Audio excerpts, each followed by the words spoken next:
everybody. I'm Elle. I'm a dietitian and owner of Eat Well Elle. Welcome back to my office. I am using these videos to give you some information about common topics that I have with patients during one-on-one sessions.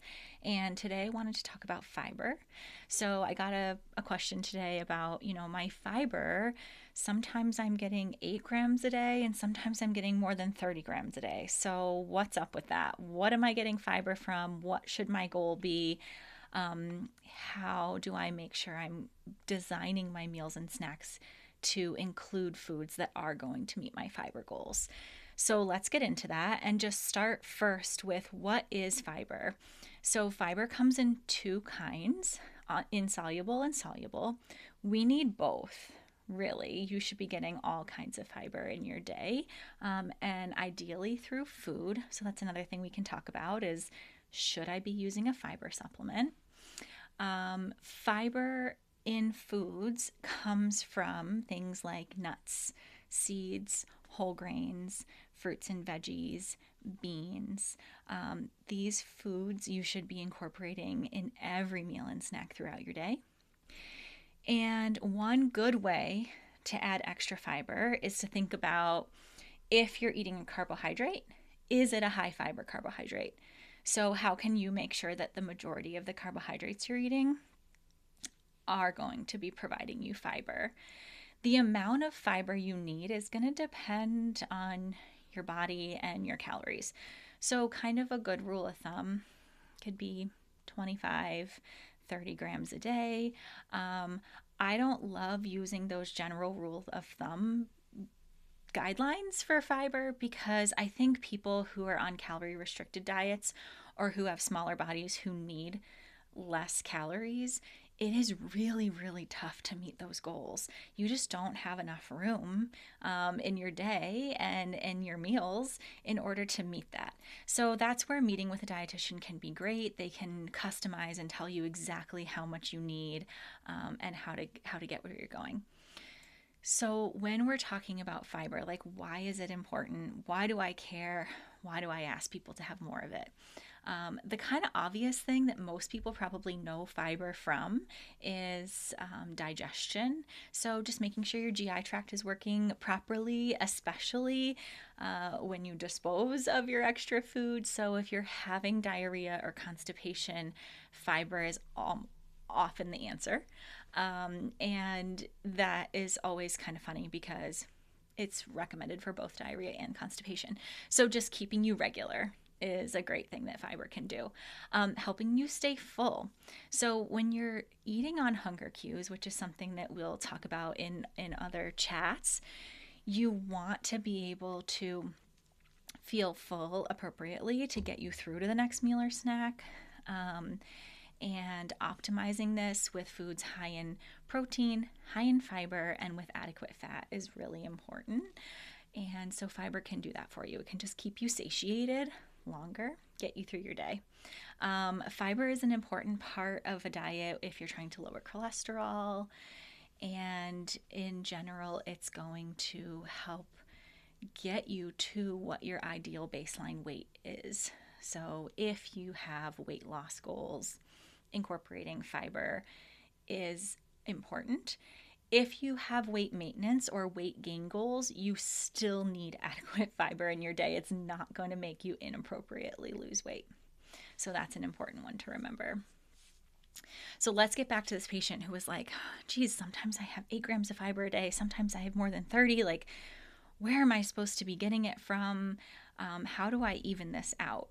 And the fact of the matter is, more is not bad in the fiber world. So in nutrition, a lot of times we talk about optimal levels of different nutrients. Fiber is one that we really set a minimum amount, not a maximum.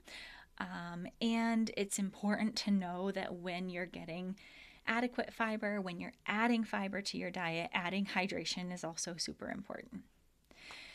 So let's talk about some ideas of what you can eat in order to get more fiber. Check out my socials at Eat Well Elle to get some of these recipes. But one of my favorites is an orzo salad. I give it to my patients all the time and definitely have posted about it online.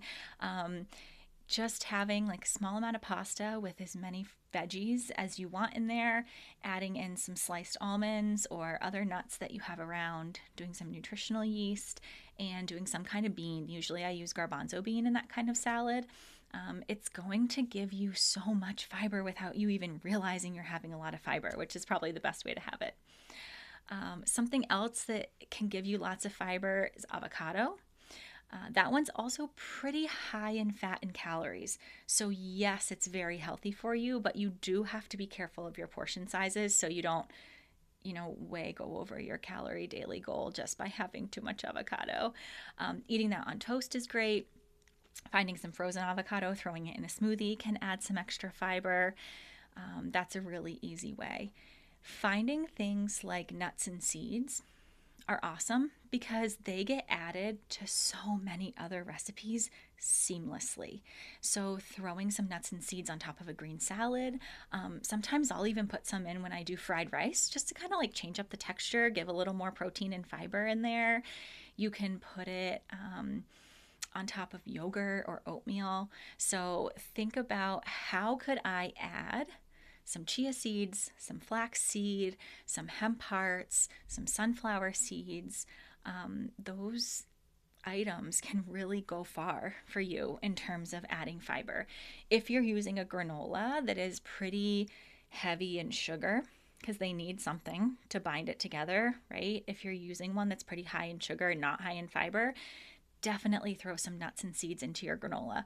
That will help spread out the sugar so you don't have quite as much, and increase the fiber so you're feeling more satiated and getting all those good GI benefits from it as well. Really quickly, I want to talk about supplements. So things like Metamucil or Benefiber, not bad for you. Most people don't need them in order to get the amount of fiber that they need in a day. Also, it doesn't give you a fantastic amount. I think a lot of people imagine that if they have a serving of Benefiber, all of a sudden they're going to be meeting like half or more of their fiber goals for the day. That's not the case. It's pretty small amount, which will add up as you have fiber from other things. So if you need it, you definitely should. You don't have to have it in order to meet your fiber goals. And in fact, a lot of them are flavored with added sugars for preservatives or to make it taste good when it goes into water. So you could think about finding psyllium husk that's not flavored, or just, like I said, eating the fiber in your food instead of getting a flavored supplement that's going to give you probably more ingredients than you want or need in your day. So those are some tips about fiber. I hope that gives you a little reflection on like, how can I add more? Kind of the obvious baseline with most nutrition advice, like add fruits and veggies.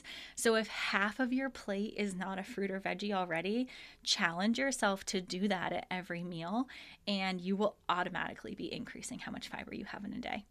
If you need more tips on nutrition, like I said, or some recipes, go to my socials at EatWellL, or check out my website if you're interested in some one-on-one consultations, www.eatwell.com. Hope to see you soon.